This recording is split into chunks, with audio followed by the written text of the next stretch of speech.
ভারত সেবাশ্রম সংঘ পরিচালিত দক্ষিণ 24 পরগনা জেলা হিন্দু মিলন মন্দিরের পক্ষ থেকে এবং স্বামী প্রণবানন্দ ভাব প্রচার পরিষদের উদ্যোগে দক্ষিণ 24 পরগনা জেলার লক্ষ্মীকান্তপুর নন্টের মাঠে অনুষ্ঠিত হল হিন্দু ধর্ম সংস্কৃতি মহাসম্মেলন ও বিশ্ব শান্তিযজ্ঞ।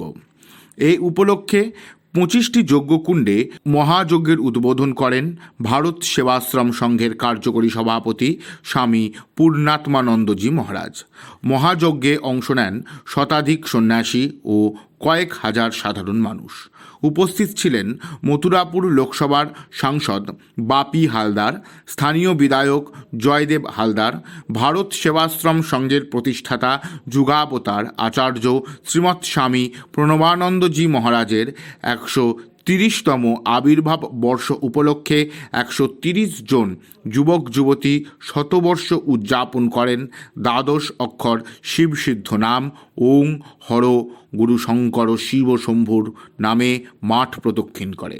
51 জন মায়েরা মিলে শ্রী শ্রী চণ্ডীপাঠ ও শ্রী শ্রী গীতা পাঠ করেন। এই সংহতি সম্মেলনে সারা জেলার প্রায় 60টি স্থান থেকে উৎসাহী ভক্তরা নন্টের মাঠে সম্মেলন সার্থক করে তোলেন। সারা দিনের এই অনুষ্ঠান হিন্দু সমাজের প্রায় সমূহ আচার পালিত হয়।